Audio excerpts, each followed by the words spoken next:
नमस्कार दोस्तों, आज हम इस वीडियो में आपके साथ डिस्कस करेंगे इंजन कूलिंग सिस्टम के दो महत्वपूर्ण टाइप थर्मोसाइफन और फोर्स्ड या पंप कूलिंग सिस्टम के बीच में क्या डिफरेंस होता है। बेसिकली हम कूलिंग सिस्टम का इस्तेमाल क्यों करते हैं, क्योंकि जब इंजन सिलेंडर में एयर फ्यूल मिक्सचर बर्न होते हैं तो उस समय इंजन सिलेंडर का जो टेम्परेचर है वो बहुत ज़्यादा हो जाता है, जिसके कारण इंजन के जो पार्ट हैं वो गर्म हो जाते हैं।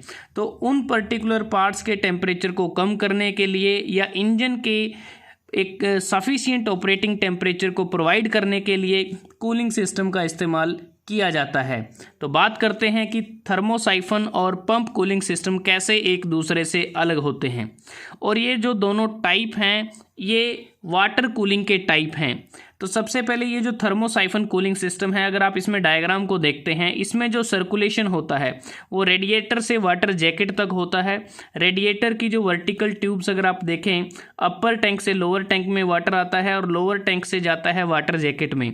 जो अपर टैंक रेडिएटर का होता है यहाँ पर होता है हॉट वाटर और जो लोअर टैंक है यहाँ होता है कोल्ड वाटर। जैसे ही वाटर तो अपर टैंक से लोअर टैंक की तरफ आता है तो जो वाटर की जो हीट है उसे एयर के द्वारा रिमूव कर लिया जाता है और इस कोल्ड वाटर को भेजा जाता है वाटर जैकेट में। और जो वाटर जैकेट है, यहाँ जो कोल्ड वाटर है ये यहाँ से हीट गेन करेगा इंजन पार्ट से और गर्म होने के बाद लाइट होकर ऊपर उठेगा और उसके बाद ये वापस अपर टैंक में चला जाएगा। तो एक प्रकार से जो वाटर सर्कुलेशन होता है थर्मोसाइफन कूलिंग सिस्टम में वो नेचुरल कन्वेक्शन के द्वारा होता है। यह कह सकते हैं कि जो डेंसिटी डिफरेंस होता है, जो हॉट ये अगर यहाँ पर अगर हम इस एक्सिस लाइन की बात करते हैं तो अपर पार्ट में हॉट वाटर होता है, लोअर पार्ट में देखें तो इसमें कोल्ड वाटर होता है। तो यहाँ पर जो डेंसिटी डिफरेंस होता है हॉट और कोल्ड रीजन का, तो उस डेंसिटी डिफरेंस के कारण यहाँ पर जो वाटर है वो सर्कुलेट करता है।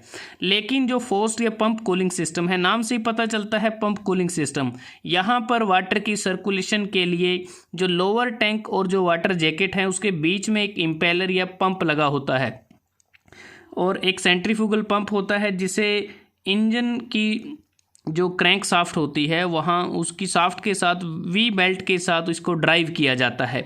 तो यहाँ पर एक पंप की मदद से वाटर के सर्कुलेशन को बढ़ा दिया जाता है। अब बात करते हैं कि जो थर्मोसाइफन कूलिंग सिस्टम है इसमें किसी प्रकार के पंप या इम्पेलर का इस्तेमाल नहीं करते। थर्मोसाइफन कूलिंग सिस्टम बेसिकली इसमें जो कूलिंग होती है वो टेम्परेचर पर डिपेंड करती है, इंजन स्पीड के रिस्पेक्ट में वो इंडिपेंडेंट होती है। लेकिन पंप कूलिंग सिस्टम में जो कूलिंग है वो टेम्परेचर के रिस्पेक्ट में इंडिपेंडेंट होती है, लेकिन वो इंजन स्पीड पर डिपेंड करती है। क्योंकि जो इंजन स्पीड अगर ज़्यादा होगी तो पंप जो सर्कुलेशन रेट है वो बढ़ जाएगा।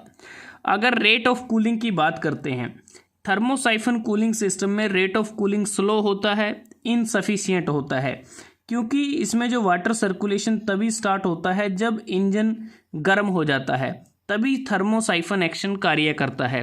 जब तक इंजन ठंडा है तब तक हम कह सकते हैं कि वाटर का सर्कुलेशन प्रॉपर नहीं होता। लेकिन जो फोर्स्ड या पंप कूलिंग सिस्टम है इसमें वाटर का सर्कुलेशन पंप की प्रेजेंस होने के कारण काफ़ी फास्ट रेट होता है वाटर सर्कुलेशन का और कूलिंग को हम हर कंडीशन में इसको एंश्योर कर सकते हैं। मेंटेनेंस की बात करें तो थर्मोसाइफन कूलिंग सिस्टम सिंपल है, ऑटोमेटिक है, क्योंकि नेचुरल कन्वेक्शन से सर्कुलेशन होता है तो किसी प्रकार की मेंटेनेंस की आवश्यकता नहीं पड़ती है तो बहुत कम पड़ती है। लेकिन पंप कूलिंग सिस्टम में जो वाटर पंप हम यूज़ करते हैं उसको पीरियोडिकली उसको मेंटेनेंस करना ज़रूरी होता है। उसके बाद है रेडिएटर की लोकेशन दोनों सिस्टम के अंदर।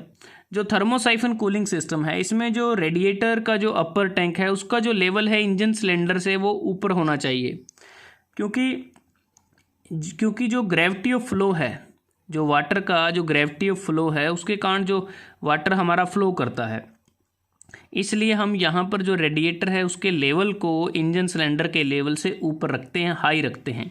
लेकिन पंप कूलिंग सिस्टम के केस में जो रेडिएटर की जो पोजीशन है वो इंजन के रिस्पेक्ट में रिस्ट्रिक्टेड नहीं होती, उसको हम अकॉर्डिंग टू रिक्वायरमेंट एक सूटेबल प्लेस पर रख सकते हैं।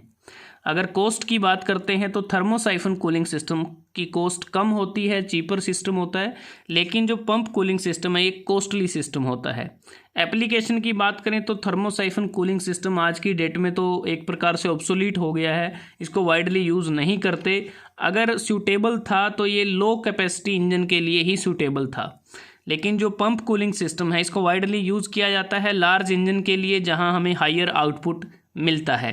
तो दोस्तों आज हमने इस वीडियो में आपके साथ डिस्कस किया वाटर कूलिंग सिस्टम के दो महत्वपूर्ण टाइप, थर्मोसाइफन कूलिंग सिस्टम और पंप कूलिंग सिस्टम के बीच में क्या डिफरेंस होता है।